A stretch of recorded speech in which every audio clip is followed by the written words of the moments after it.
আর ওই রুমের ভিতরে আপনার অনেক লেখা, ওয়ালের মধ্যে খোদাই করে লিখছে। আমার মনে হচ্ছে যে এখানে কত লোককে যে রাখা হয়েছে এটা অনুভব করার মতো না। এক একজনের লেখার হাতের স্টাইল এক এক রকম। আমাকে ডিজিএফআই ধরে নিয়ে আসছে, আমাকে ডিজিএফআই অ্যারেস্ট করছিল বাড়ি থেকে, এরকম অনেক লেখা। আর অনেকে আবার নাম্বার লিখে রাখছে যে যদি সম্ভব হয় আমার পরিবারকে কেউ বললেন যে আমাকে যেন খোঁজ করে, আমাকে সরকার এখানে এইভাবে বন্দি করে রাখছে।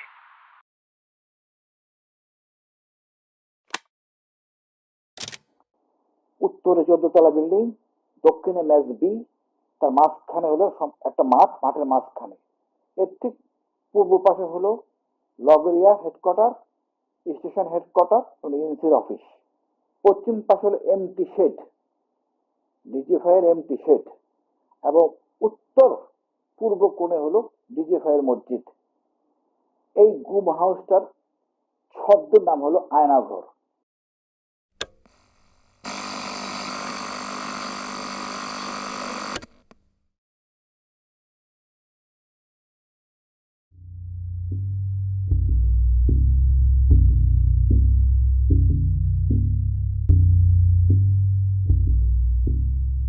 ঢাকায় ডিজিএফআই সদর দপ্তরের ঠিক পেছনে অদ্ভুত এক স্থাপনা। র্যাপিড অ্যাকশন ব্যাটালিয়নের ওপর মার্কিন নিষেধাজ্ঞা আরোপের কয়েকদিন আগেই এই স্থাপনাটি ত্রিপোলের ছাউনি দিয়ে ঢেকে ফেলা হয়। বাংলাদেশে বলপূর্বক অন্তর্ধান বা গুমের শিকার ব্যক্তিদের কোথায় আটক রাখা হয়? এই প্রশ্নের উত্তর খুঁজতে গিয়েই আমরা আয়নাঘর নামক এই গোপন কারাগারটির সন্ধান পাই। নেত্র নিউজের এই অনুসন্ধানটা শুরু হয় যখন মালয়েশিয়া প্রবাসী এক তরুণ আমাদের সাথে যোগাযোগ করেন। 2016 সালের মে মাসে গাজীপুরের কাপাসিয়া থেকে তাকে গুম করা হয়। এই খবরটা তখন স্থানীয় একটা পত্রিকাতেও প্রকাশিত হয় এবং তার ভাই থানায় একটা জিডিও করেন। বেশ কয়েক মাস পরে ভুয়া একটা মামলায় তাকে গ্রেফতার দেখিয়ে কারাগারে পাঠানো হয়। সেখান থেকে ছাড়া পেয়ে তিনি মালয়েশিয়ায় ফিরে যান।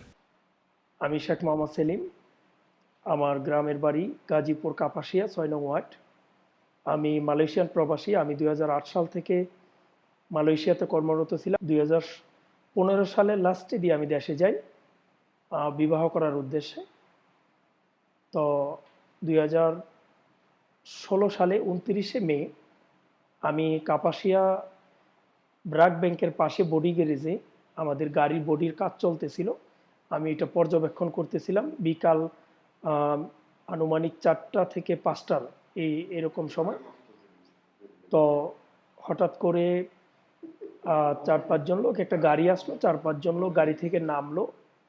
তো ওনাদের হাতে একটা মনিটর ছিল। তো ওনারা আমার থেকে মেবি 10 ফিট ডিস্টেন্স ছিল দূরত্ব। তো অটোমেটিক আমার মোবাইলে একটা কল আসে। আমি মোবাইলটা বের করি, বের করার সাথে সাথে ওনারা আমার সামনে চলে আসে। সামনে আসার পরে আমাকে জিজ্ঞেস করে, আপনি কি শেখ মোহাম্মদ সেলিম? আমি বলি জি। তো 2 জন লোক আমার 2 পাশে আমাকে একরকম ধরার মতোই, বাট ধরে নাই। তো বললো একটু সামনে আসেন, কথা আছে। তো আমি যখন একটু সামনে যাই, তো ওনারা 2 জন আমাকে ধরে গাড়িতে উঠায় জোরপূর্বক। গাড়িতে উঠানোর সাথে সাথে আমার চোখ বেঁধে ফেলে, আমার হাতটা বেঁধে ফেলে পিছনে। তারপরে আরেকটা মোটা কাপড় দিয়ে আমার চোখ বাঁধে, তারপরেও একটা টুপি পরায়। তো আমি গাড়িতে ওঠার সাথে সাথে একজন আমাকে বলে, যখন গাড়িটা রানি চলতেছিল, আমাকে বলে আপকো হিন্দি আতা হ্যায়, হিন্দি মে বাত করো। তো আমি তো একটু নার্ভাস ফিল করছি। তারপরে আমি বলছি যে আমার হিন্দি থোড়া থোড়া আতা হ্যায়। তারপরে ওনারা বাংলায় আমাকে কথা বললো, জিজ্ঞেস করলো। তো বিভিন্ন কথা বললো, জিজ্ঞাসাবাদ করলো। তো গাড়ি খুব স্পিডে চলছিল, আমার নিঃশ্বাস বন্ধ হয়ে যাচ্ছিল। আমি ওনাদেরকে বললাম যে আমার নিঃশ্বাস বন্ধ হয়ে যাচ্ছে। তখন ওনারা টুপিটা একটু উপরে উঠায় দেয়। তো রাস্তার পথিমধ্যে আপনার আমাদের রাজেন্দ্রপুর বাজারে একমাত্র রেল ক্রসিং আছে, যেটা খুবই গাড়ি চললে খুবই আপনার মানে শব্দ হয় আর অনুভব করা যায়। যেহেতু আমি দীর্ঘদিন এই লাইনে আমাদের গাড়ির ব্যবসা ছিল, তো তো ওইখানে আসার পরে আমি অনুভব করতে পারি যে আমি রাজেন্দ্রপুর বাজারে রেল ক্রসিংয়ে আসি, একটু সামনেই আমাদের সেনাবাহিনী ক্যান্টনমেন্ট, ওইখানে উঁচু উঁচু আইল্যান্ড আছে।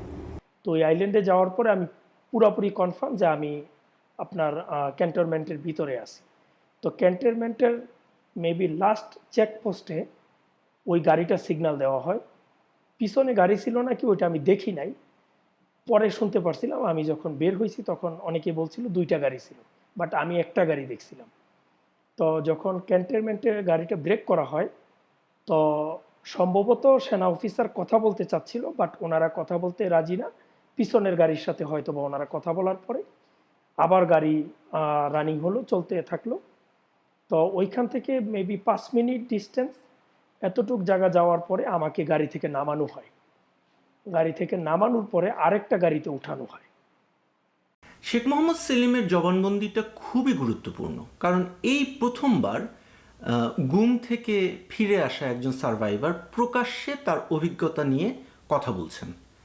কারা তাকে ধরে নিয়ে গেল, ঠিক কোথায় রাখলো, এসব প্রশ্নের উত্তর তার জানা ছিল না, কিন্তু অনেক খুঁটিনাটি বিষয় তার মনে ছিল।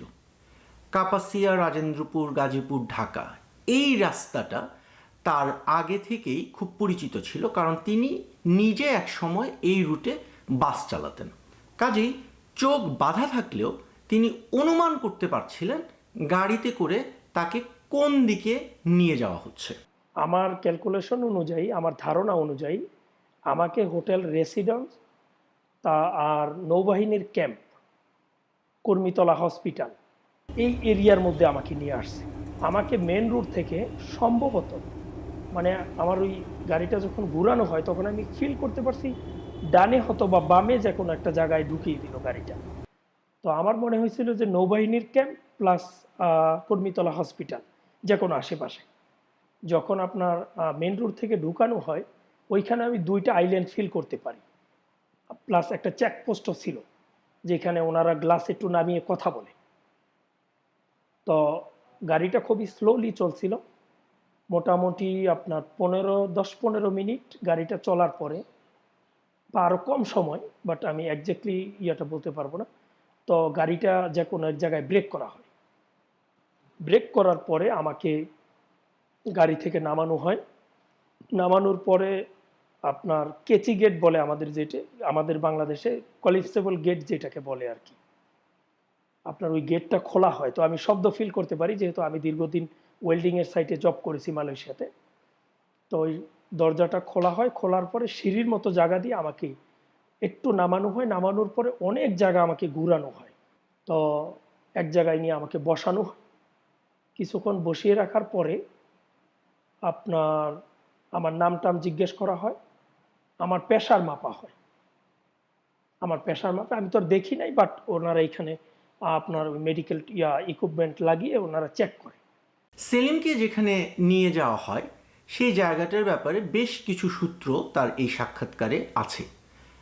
রাফ একটা লোকেশন, কলাপসিবল গেট, প্রেশার মাপার বিষয়টা, তাকে সেখানে এনার্জি প্লাস বিস্কুট খেতে দেওয়া হয়েছে, মাম পানির বোতল দেওয়া হয়েছে, যে সেলগুলোতে তাকে রাখা হয়েছে সেগুলোর বর্ণনা, ওইখানে বিকট শব্দে এক্সস্ট ফ্যান চলতো, সাউন্ড বাজানো হতো ইত্যাদি। এক জায়গায় তিনি বলেছেন তিনি ভোরের দিকে একটা বিমানের ওঠানামার কম্পন টের পেতেন, যা থেকে বোঝা যায় যে ওই গোপন বন্দিশালার আশেপাশে একটা এয়ারপোর্ট বা এয়ারফিল্ড ছিল। সবচেয়ে বড় সূত্রটা হলো তাকে যে সেলে রাখা হয়েছিল সেখানেই অন্য বন্দিরা ওয়ালের মধ্যে খোদাই করে ডিজিএফআই এর কথা লিখে রেখেছিলেন। আর ওই রুমের ভিতরে আপনার অনেক লেখা ওয়ালের মধ্যে খোদাই করে লিখছে। আমার মনে হচ্ছে যে এখানে কত লোককে যে রাখা হয়েছে এটা অনুভব করার মতো না। এক একজনের লেখার হাতের স্টাইল এক এক রকম। আমাকে ডিজিএফআই ধরে নিয়ে আসছে, আমাকে ডিজিএফআই অ্যারেস্ট করছিল বাড়ি থেকে, এরকম অনেক লেখা। আর অনেকে আবার নাম্বার লিখে রাখছে যে যদি সম্ভব হয় আমার পরিবারকে কেউ বললেন যে আমাকে যেন খোঁজ করে, আমাকে সরকার এখানে এইভাবে বন্দি করে রাখছে। সেলিমের ইন্টারভিউ থেকে নেওয়া সূত্রগুলো ধরে আমরা র্যাব, পুলিশ এবং ডিজিএফআই এর বেশ কয়েকজন অফিসারের সাথে কথা বলি। তাদের মধ্যে কয়েকজন আমাদের বর্ণনা শুনে এই স্থাপনাটা চিনতে পারেন এবং তারা আমাদেরকে বলেন এই গোপন কারাগারটির নাম হলো আয়নাঘর। এই কারাগারটিতে প্রায় 30টির মতো সেল আছে এবং বেশ কয়েকটি সাউন্ড প্রুফ ইন্টারোগেশন রুম আছে যেখানে বন্দীদের নির্যাতন করা হয়। এখানে আটক ছিলেন বা এখনো আটক আছেন এমন কয়েকজন বন্দীদের বিষয়ে আমরা জানতে পেরেছি। এদের মধ্যে একজন হলেন লেফটেন্যান্ট কর্নেল হাসিনুর রহমান। আমার নাম লেফটেন্যান্ট কর্নেল মোহাম্মদ হাসিনুর রহমান, বীর প্রতীক। সেনাবাহিনীতে 28 বছর চাকরি করেছিলাম, তারপর বরখাস্ত। সাবেক সেনা কর্মকর্তা হাসিনুর রহমান এখন পর্যন্ত 2 বার গুম হয়েছেন। প্রথমবার গুম থেকে ফিরে আসার পর 2018 সালের অগস্ট মাসে তিনি দ্বিতীয়বার গুম হন। মিরপুর ডিওএইচএস থেকে তাকে অপহরণ করা হয়। 1 বছর 6 মাস 14 দিন আয়নাঘরে বন্দী ছিলেন হাসিনুর। আমি যেহেতু আগে চাকরি করছি ঢাকা শহরে, মিলিটারি পুলিশের অফিস অফিসার ছিলাম আর্মি এমপি ইউনিটের, তা আমি এলাকাটা চিনে ফেলি, স্থানটাও চিনে ফেলি। যে নতুন যে কমপ্লেক্স গুম হাউজের, সেটা হলো 5টা করে রুম, প্রতি 5টা রুমের সাথে একটা করে বাথরুম। যেই পাশে আমি ছিলাম, অর্থাৎ পশ্চিম পাশের 5টা রুমের সাথে যেই বাথরুম, সে বাথরুমে 2টা প্যান আছে, একটা লো প্যান, একটা হাই কমোড। আমি হাই কমোডের উপরে উঠে একজস্ট ফ্যান দিয়ে বাইরে তাকাই, আমি দেখতে পাই পুরান বিল্ডিং এবং আমি চিনতে পারি মোটামুটি এর এলাকাটা কোনটা। এটা হলো সম্পূর্ণ কমপ্লেক্সটা হলো উত্তরে 14তলা বিল্ডিং, দক্ষিণে মেজ বি, তার মাঝখানে হলো একটা মাঠ, মাঠের মাঝখানে এর ঠিক পূর্ব পাশে হলো লগরিয়া হেডকোয়ার্টার, স্টেশন হেডকোয়ার্টার, এনসির অফিস। পশ্চিম পাশে হলো এমটি শেড, ডিজিএফআই এর এমটি শেড, এবং উত্তর পূর্ব কোণে হলো ডিজিএফআই এর মসজিদ। এই গুম হাউসটার ছদ্ম নাম হলো আয়নাঘর। আয়নাঘরের বর্ণনা দিতে গিয়ে হাসিনুর রহমান বলছেন এখানে 2টি সেকশন আছে, 10টি রুমের নতুন সেকশন এবং 16টি রুমের পুরনো সেকশন। সামরিক ও বেসামরিক ব্যক্তিরা এখানে প্রহরীর কাজ করেন। আমরা যখন হাসিনুর রহমানের সাক্ষাৎকার নেই, তখন সবচেয়ে স্ট্রাইকিং বিষয়টা ছিল যে তার দেওয়া বর্ণনা এবং শেখ মোহাম্মদ সেলিমের দেওয়া বর্ণনা অনেকটাই মিলে যায়। তো রাতে আমাকে এনার্জি প্লাস বিস্কুট দেওয়া হয়। এনার্জি প্লাস বিস্কিট দেওয়া হয়তো মাঝে মাঝে। একজ্যাক্টলি আমি আপনাকে 2 দিন 3 দিন এটা বলতে পারবো না, যেহেতু সূর্যের আলো বাতাস কোনোটাই আমি ফিল করতে পারি নাই। কখন সময় যাচ্ছে, কি হচ্ছে, মানে ওইটা আসলে আপনার অনুমান করা যায় না। তারপরও খাবারের যে সময়টা, এটা অনেক সময় দেখা যাইতো যে খুব ক্ষুধা লাগছে, খাবার দিচ্ছে না, আবার দেখা যাচ্ছে কিছুক্ষণ আগে খাইলাম আবার খাবার দিল, মানে এমন একটাই অবস্থা। খাবারের কন্ডিশন খুব ভালো ছিল। আপনার খাবার খুব খুব ভালো খাবার দেওয়া হইতো। 1 বোতল করে মাম ওয়াটার দেওয়া হইতো। নর্মাল আমাদের যে মামের বোতলগুলি আছে, যেগুলি এই বোতলগুলি দিত। একটা বিমান ল্যান্ড করতো, মানে বিমানের মতো একটা শব্দ হইতো, আমার মনে হচ্ছিল যে বিমানটা ল্যান্ড করে।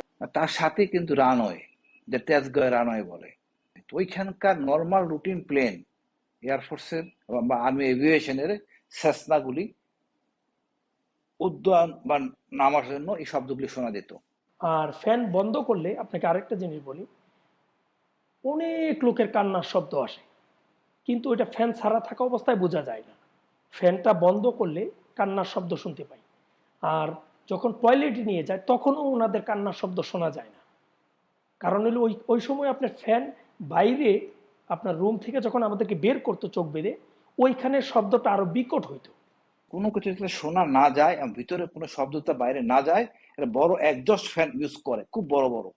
যেমন ওই প্রতি 5টা রুমের সাথেই 2টা একজস্ট ফ্যান, অর্থাৎ ওই 10টা রুমের সাথে 4টা একজস্ট ফ্যান, যাতে কোনো শব্দ ভিতর থেকে বাইরে না যায়, বাইরের শব্দ ভিতর থেকে ভিতরে না আসে। ওই রুমটা আপনার খুব ভিতরের জায়গাটা সম্ভবত 10 ফিট স্কোয়ার হবে, খুব উঁচা। আর রুমে আপনার কোনো জানালা নাই, একটাই দরজা, আপনার একটা গ্রিলের দরজা আর একটা কাঠের দরজা। একটা একজস্ট ফ্যান আছে উপরে, আর উপরে একটা মাত্র লাইট ছিল একেবারে উপরে ছাদের মধ্যে। 16 রুমের কমপ্লেক্সটা খুব পুরানো আমলের, অনেক পুরো। আমি 90 সালে ছিলাম আর্মি এমপিতে অফিস অফিসার হিসেবে, তখন আমি এটা এরকমই দেখি। এটা উচ্চতা 18 ফিট, দেওয়ালগুলি মসৃণ, প্রত্যেকটা রুমের সাথে একটা করে লাইট আছে এবং একজস্ট ফ্যান আছে একটা করে। এর পার্থক্য হলো নতুন রুমের সাথে এটার বড় বড় মোটা মোটা শিক, যেটা নতুন রুম করা হয়েছে তার শিকটি একটু তুলনামূলকভাবে চিকন, লোহার দরজা, তারপরে হলো আপনার বড় কাঠের দরজা, কাঠের দরজার মাঝখান দিয়ে আছে আপনার ছিদ্র, যা দিয়ে দেখা যায় ভিতরে কে কি করে বা কি করতেছে ইত্যাদি। বাংলাদেশের সামরিক বাহিনীর সাথে সম্পৃক্ত একজন কর্মকর্তার মাধ্যমে আয়নাঘরের কিছু ছবি আমরা সংগ্রহ করেছি। আমাদের সংবাদ সূত্রের গোপনীয়তা ও নিরাপত্তার জন্য এই ছবিগুলো কখন কিভাবে তোলা হয়েছে তা আমরা প্রকাশ করছি না। আয়নাঘরের বন্দীদের এই রুমগুলোতেই রাখা হয়। নর্থ সাউথ বিশ্ববিদ্যালয়ের শিক্ষক মুবাশ্বের হাসান সিজার গত 7 নভেম্বর ক্লাস শেষে বসুন্ধরার ক্যাম্পাস থেকে বেরিয়ে আগারগাঁওয়ের আইডিবি ভবনে যান তিনি।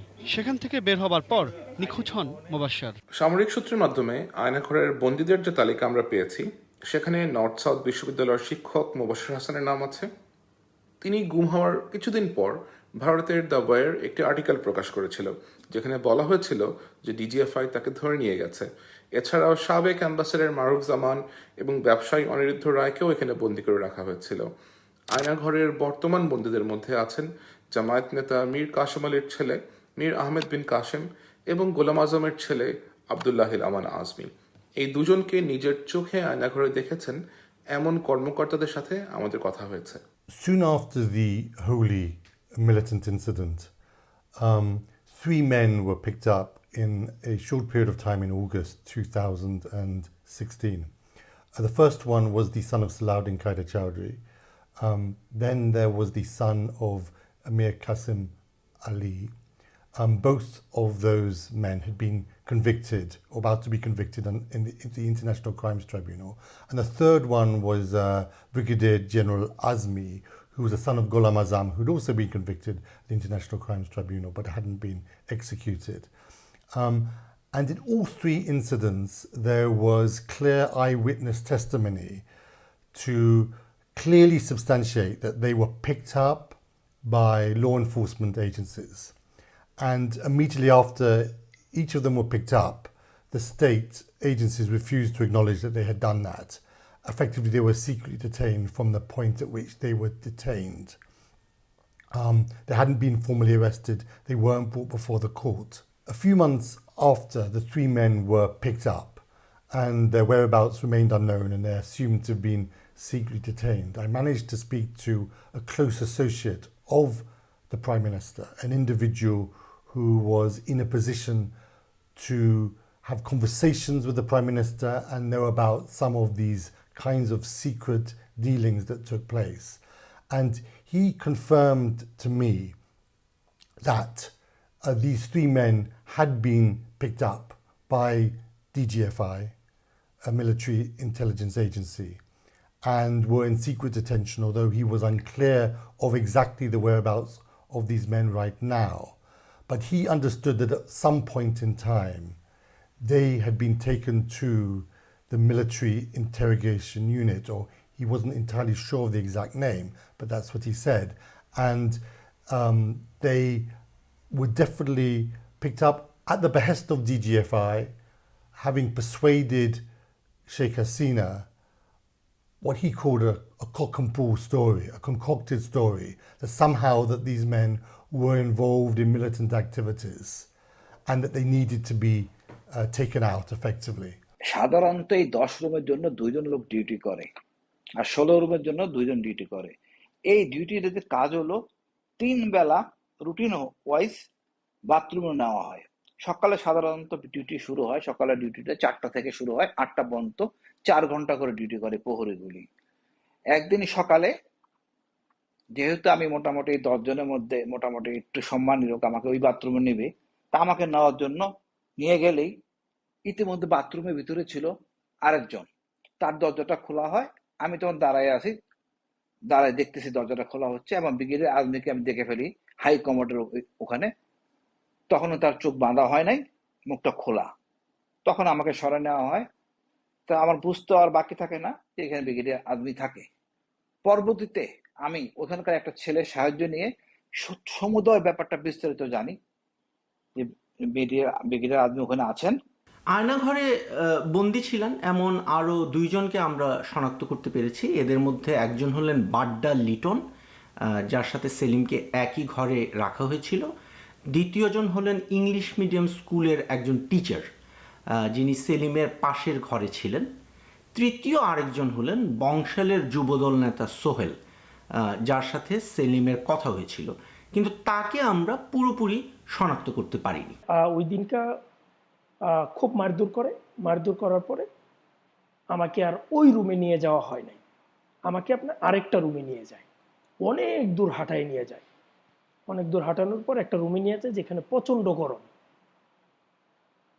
গরম ফিল করি প্রথম অবস্থায়। তো ওই রুমে যাওয়ার পরে আমি একজন ব্যক্তিকে দেখতে পাই। তো প্রথম অবস্থায় উনি ওনার নাম বলেন না, উনি খুব চুপচাপ ছিলেন, একেবারে চিকন ছিলেন, আর ওনার শরীরের সামলা ছিল, লম্বা চূড়া। তো সম্ভবত অনেকটা সময় যাওয়ার পরে উনি ওনার পরিচয় দিল যে আমার নাম লিটন, আমার বাড়ি বাড্ডাতে। উনি বাড্ডা লিটন। উনি সম্ভবত 2017 সালে বা 16 সালে বাংলাদেশ থেকে সরকারিভাবে অলিম্পিকে যোগ দেওয়ার জন্য যাওয়ার কথা ছিল। আপনার ওইটাকে মার্শাল আর্ট বলছিল না এক্স্যাক্টলি, মানে ক্যারাতি বলছিল আর কি, তো আমি বুঝি নাই। তখন উনি মার্শাল আর্ট বললো আমাকে, ক্যারাতি সম্ভবত। বাড্ডা লিটন সম্পর্কে সেলিম যে বর্ণনা দিয়েছেন সেটার উপর ভিত্তি করে আমরা বিভিন্ন ডেটাবেজে এই বর্ণনার সাথে মিলিয়ে অনুসন্ধান শুরু করি। আমাদের অনুসন্ধানে শেখ মোহাম্মদ আবু সালে নামক একজনের সন্ধান পাই, যিনি ঢাকার একটা কারাতে স্কুলে প্রশিক্ষক ছিলেন। 2016 সালের নভেম্বরে র্যাব তাকে গ্রেফতার দেখায়। সে সময় অভিযোগ আনা হয় যে এই আবু সালে ওরফে লিটন ওরফে হুরাইরা একজন জিহাদি সন্ত্রাসী এবং তিনি আইসিসের কারাতে প্রশিক্ষক হিসাবে কাজ করতেন। আমরা তার ছবি সেলিমকে দেখাই এবং তিনি আমাদেরকে নিশ্চিত করেন যে এই শেখ মোহাম্মদ আবু সালেই সেই বাড্ডা লিটন যার সাথে তার আয়নাঘরে দেখা হয়েছিল। এখানে ঘটনার টাইমলাইনটা খুবই ইন্টারেস্টিং। জুন মাসের দিকে যে লোক ডিজিএফআই এর হেফাজতে ছিল, নভেম্বর মাসে তাকে র্যাবের হাতে গ্রেফতার দেখানো হয়েছে এবং সেটাকে আবার সন্ত্রাসবাদ বিরোধী অভিযানের একটা সাফল্য হিসাবে প্রচার করা হয়েছে। তো ওই বাড্ডা লিটনের সাথে মোটামুটি একটু সময় যাওয়ার পরে উনি আমার বিষয়ে জিজ্ঞাসাবাদ করলো, আমি বললাম। তো উনিও ওনার পরিবারের কথা বললো যে ওনার 2টা বাচ্চা আছে। উনিও মাঝে মাঝে খুব কান্নাকাটি করতো। তো আমি রাত্রে একদিন স্বপ্নে দেখলাম যে আমাকে পুলিশ তাড়া করছে, আমি আমার বাড়ির পিছন দিয়ে ওয়াল টপকিয়ে বের হয়ে গেছি। তো আমি এটা ওনাকে বলি। উনি আবার ওই যে আমার বাম পাশে যে ব্যক্তি ছিল ওনার সাথে ওই ফ্যান বন্ধ করার অবস্থায় কথা বললো। ওনার সাথে বলল যে সেলিম একটা স্বপ্ন দেখলো, তো উনি বলল যে এটা তো খুব ভালো সংবাদ, উনি খুব দ্রুতই মনে হয় মুক্তি পাবে। তো তখন উনি বলল যে টয়লেটের মধ্যে সব টয়লেটে, উনি বলছে যে ওনাকে যেই টয়লেটে নিয়ে গেছে ওইখানে উনি ওনার আম্মার নাম্বারটা লিখে রাখছিল। তো নাম্বারটা আমার এখনো মনে আছে। আমি কি নাম্বারটা বলবো আপনাকে? 017-140। ওই লিটন আর ওই ব্যক্তি কথা বলতো, আপনার নির্দিষ্ট একটা সময় আপনার ফ্যানটা একেবারেই বন্ধ করে দেওয়া হয়, একেবারেই নিঝুম হয়ে যায়, মনে হচ্ছিল যে আপনি পৃথিবী থেকে আলাদা কোনো জায়গায় আছেন, কোনো শব্দ নেই, একেবারেই নিঝুম হয়ে যায়। এটা নির্দিষ্ট মেবি আপনার 30 মিনিট 40 মিনিটের জন্য এই সময় কথা বলতো। তারা ওয়ালের মধ্যে আঘাত করার পরে ওই পাশ থেকে কথা বলতো। ওনারা দরজার সামনে দাঁড়িয়ে, লিটন দরজার এখানে দাঁড়িয়ে ওনার সাথে কথা বলতো। মানে আমি যখন ওই স্বপ্নের ব্যাখ্যা বললাম, তো উনি বলছে যে হয়তো উনি খুব দ্রুত ছাড়া পাবে। তো আমার নাম্বারটা টয়লেটে লেখা আছে, সব টয়লেটে। উনি বলছে যে সব টয়লেটে ওনার নাম্বার উনি লিখে রাখছে। তো আমি অনেক টয়লেটে ওনার নাম্বার দেখছি। তো উনি তখন বলল যে ওনার মা যেন সরকারের উচ্চ পর্যায়ের কর্মকর্তাদের সাথে যোগাযোগ করে, ওনাকে কাফরুলের আশেপাশে কোথাও রাখা হয়েছে। উনি ওই লিটন আমাকে বলছে যে উনি ইংলিশ মিডিয়াম স্কুলের একজন টিচার ছিলেন, এতটুকুই। মালয়েশিয়াতে আসার পরে আমি ওই নাম্বারে কল দিই, একজন বুড়া মহিলার সাথে আমার কথা হয়। উনি খুব কান্নাকাটি করে এবং আমাকে রিকোয়েস্ট করে আমি যেন ফোন না দিই। বললো যে আপনি যে ফোন দিয়েছেন আপনি তো বিপদে পড়ে যাবেন। তো আমি বললাম যে কেন? বলছে যে আমাদের বাসার নাম্বার সব নাকি, ওনার বাসার নাম্বার নাকি সব গভর্নমেন্টের আওতায় ট্যাকিং করা নাকি। উনি এটা বললো আমাকে। আমি বলছি যে আমি দেশের বাইরে থেকে, আর আমি তো কোনো অপরাধী না, আমার ভয় পাওয়ার কোনো কারণ নাই। সেলিম যে নাম্বারটাতে কল করে ওই ইংলিশ মিডিয়াম টিচারের মায়ের সাথে কথা বলেছিলেন, সেই নাম্বারটাতে আমরাও কল করি এবং নিশ্চিত হই যে সেটা তেহজিব করিমের মা মুমতাজ করিমের নাম্বার। 2016 সালের মে মাসে ঢাকা বিমানবন্দর থেকে তেহজিব করিম নিখোঁজ হন। 3 বছর পর 2019 সালের মে মাসে তাকে গ্রেফতার দেখিয়ে আদালতে হাজির করা হয় এবং অভিযোগ আনা হয় যে তিনি জিহাদি সন্ত্রাসবাদের সাথে জড়িত ছিলেন। আমরা ধরে নিচ্ছি যে এই এতগুলো দিন তিনি রাষ্ট্রীয় হেফাজতে গুম ছিলেন। এখানে একটা প্যাটার্ন লক্ষণীয়। একজন মানুষকে তুলে নিয়ে গিয়ে গুম করে রাখা হচ্ছে এবং কয়েক মাস বা কয়েক বছর পরে তাকে আদালতে হাজির করে বলা হচ্ছে যে তিনি জিহাদি সন্ত্রাসবাদে জড়িত। শেখ মোহাম্মদ সেলিমের ক্ষেত্রেও এটা ঘটেছে। 2016 সালের আগস্ট মাসে তাকে আদালতে হাজির করা হয় এবং বলা হয় যে তিনি একটা নিষিদ্ধ ঘোষিত সংগঠনের সদস্য, যেটা স্পষ্টতই একটা বানোয়াট অভিযোগ। কিন্তু তাকে কেন প্রথমত গুম করা হলো সেই রহস্যটাও আমরা সমাধান করতে পেরেছি। তো সম্ভবত একেবারে সকালবেলা ফজরের সময় মনে হয় ওনারা আমাকে ওইখান থেকে চোখ বেঁধে জিজ্ঞাসাবাদের জন্য নিয়ে যাওয়া হয়। তো ওইখানে আমাকে একজন মহিলা জিজ্ঞাসাবাদ করে। তো উনি আমাকে জিজ্ঞাসাবাদ করলো আমার নাম, আমার টোটাল পরিচয়, আমি কি করি। সম্ভবত ISIL বা ISL পাকিস্তানের একটা গোয়েন্দা সংস্থার কথা আমাকে জিজ্ঞেস করলো। তো বললো যে পাকিস্তানের ISL ওইটার সদস্য নাকি আমি। তো আমি বলছি যে আমি এটার নাম শুনি নাই কোনোদিন। তো পরে ওনারা আমার বয়সটা নিয়ে, মানে আমার নাম জিজ্ঞেস করলো, আমি বললাম শেখ মোহাম্মদ সেলিম। তো আমার পিতার নাম, তো ওইটা অনেকবার আমাকে জিজ্ঞেস করলো। তো পরে ওনারা মানতে চাচ্ছিল না যে আমার জন্ম তারিখ 1/1/1990। তো ওনারা আমাকে ওই সময় মাস শুরু করে, আপনার মানে কোন দিক থেকে বাড়ি দেয় আমি অনুভব করতে পারিনি, বাট ডানে বামে, মানে আমি এদিকে কাইতে হলে ওইদিকে বাড়ি দেয়, পায়ে বাড়ি দেয়, ডান পাশে বাম পাশে, খুব জোরে জোরে মারে। তো আমিও খুব কান্নাকাটি করি, সব বিষয়ে জিজ্ঞাসাবাদ করে। তো আমার একটু চুপ করে রইলো ওনারা। ওই মহিলা হঠাৎ করে জিজ্ঞেস করলো, শেখ মোহাম্মদ সেলিম? আমি বললাম জি। বলল যে আপনি কখনো পঞ্চগড় গেছেন? আমি বললাম যে না। তারপরে জিজ্ঞেস করলো যে আমাকে সম্ভবত আপনার গোপালগঞ্জের যে কোনো একটা এরিয়ার নাম বলল, যে আপনি গোপালগঞ্জ সম্ভবত কি জানি কোতোয়ালিপাড়া হয়তো এরকমই একটা নাম হইতে পারে, যে ওইখানে আমি নাকি বোমা পুঁতে রাখছিলাম শেখ হাসিনাকে হত্যা করার জন্য। আমি বলছি যে না, আমি ওই এলাকাতে কখনো যাইনি। তো ওনারা কেমন জানি মানতেছিল না যে আমি, আমার বাড়িটা কাপাসিয়া 6 নং ওয়ার্ডে। আমরা যেটা ধারণা করছি, সেলিমের কেসটা একটা মিস্টেকেন আইডেন্টিটি বা ভুল পরিচয়ের কেস ছিল। জিজ্ঞাসাবাদের সময় তাকে বলা হয়েছে যে তিনি শেখ হাসিনার উপর হামলার সাথে জড়িত ছিলেন। শেখ মোহাম্মদ সেলিম তার আসল নাম নয়, তার বয়স আসলে অনেক বেশি ইত্যাদি। এই বক্তব্যগুলোর বিপরীতে অনুসন্ধান চালিয়ে আমরা আরেকজন মানুষের সন্ধান পাই যার নাম মোহাম্মদ ইকবাল হোসেন। 2021 সালের ফেব্রুয়ারিতে এই ইকবাল হোসেন গ্রেফতার হন বা তাকে গ্রেফতার দেখানো হয়।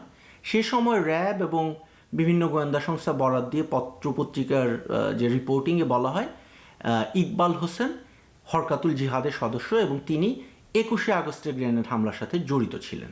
ইকবাল একসময় মালয়েশিয়ায় ছিলেন এবং সেখানকার ভুয়া কাগজপত্রে তার নাম ছিল সেলিম। আমরা আরও যেটা দেখি, তাকে ধরার জন্য গাজীপুর ও সাভারে অভিযান চালানো হয়েছে বেশ কয়েকবার। সুতরাং আমাদের মূল্যায়ন হলো ইকবাল হোসেনকে আটক করতে গিয়েই শেখ মোহাম্মদ সেলিমকে আটক করে ডিজিএফআই। পরবর্তীতে তারা তাদের ভুলটা বুঝতে পারে এবং সেলিমকে ডিবি পুলিশ বা সিটিটিসির হেফাজতে পাঠিয়ে দেয়। শেখ মোহাম্মদ সেলিমের নারকীয় অভিজ্ঞতার এখানেই শেষ নয়। সিটিটিসির হেফাজতে হস্তান্তর করার পরে তাকে ঢাকার মিন্টো রোডের ডিবি কার্যালয়ে নিয়ে যাওয়া হয়। সেখানে তার অভিজ্ঞতার বর্ণনা থাকছে এই প্রতিবেদনের দ্বিতীয় পর্বে। পর্বটি দেখতে চোখ রাখুন নেত্র নিউজের ইউটিউব চ্যানেলে। নেত্র নিউজের এই অনুসন্ধানে প্রাপ্ত তথ্যগুলো নিয়ে আমরা কথা বলেছি হিউম্যান রাইটস ওয়াচের সাউথ এশিয়া ডিরেক্টর মীনাক্ষী গাঙ্গুলির সাথে। In our work on enforced disappearances, obviously we've known that there are these secret sites. It is still devastating to know that it exists with the full knowledge of the military, in the military compound. And we hope that very quickly now, there is an investigation, not only on this site, but on others. The people that are being held here, and so many have been held here for years, their families are still waiting for them to come home, should be immediately released. And then there should be a proper investigation into who's responsible. বাংলাদেশের সামরিক বাহিনীর সাথে সম্পৃক্ত একজন কর্মকর্তা আমাদের নিশ্চিত করেছেন যে আয়নাঘর নামক গোপন কারাগারটির পরিচালনার দায়িত্বে আছে ডিজিএফআই এর counter terrorism intelligence bureau CTIB. 2016 সাল থেকে এখন পর্যন্ত বাংলাদেশ সেনাবাহিনীর ব্রিগেডিয়ার জেনারেল র্যাঙ্কের 4 জন কর্মকর্তা সিটিআইবির পরিচালক পদে ছিলেন। এই সময়কালে ডিজিএফআই এর মহাপরিচালক পদে দায়িত্বে ছিলেন মেজর জেনারেল র্যাঙ্কের 4 জন কর্মকর্তা। নেত্র নিউজের পক্ষ থেকে এই অনুসন্ধানের বিষয়ে ডিজিএফআই এর বক্তব্য চেয়ে সংস্থাটির মুখপাত্রের সাথে যোগাযোগ করা হলেও তিনি কোনো বক্তব্য দেননি। ভাই ভালো আছেন? ভাই আপনার কাছে তো আসলে কোনো কিছু দাবি করি না, শুধু একটাই চাওয়া, একটাই দাবি, যে আমাদের এই নিউজটা যেন এমনভাবে উপস্থাপিত হয় জনসাধারণের সামনে বা ওয়ার্ল্ডের সামনে, এমনভাবে উপস্থাপিত হয় যাতে করে এই বাংলাদেশে যতগুলা মানুষ গুম হয়েছে, যতগুলা মানুষ ক্রস ফায়ারে আসামি হয়েছে, মারছে তাদেরকে, যারা এখনো গুম আছে, এই মানুষগুলার ভাগ্যের যেন একটা পরিবর্তন আসে, আর ভবিষ্যতে যেন এমন বিপদে বা এমন নির্যাতন নিপীড়নের শিকার যেন বাংলাদেশের কোনো মানুষ না হয়। আপনার কাছে আমার এটাই চাওয়া। আমি তো মন থেকে চাই যে আমার মতো এমন যারা নির্যাতিত নিপীড়িত প্রত্যেকটা মানুষ আইসা কথা বলুক আপনাদের সাথে, কিন্তু কেন জানি সবাই ভয় পায়।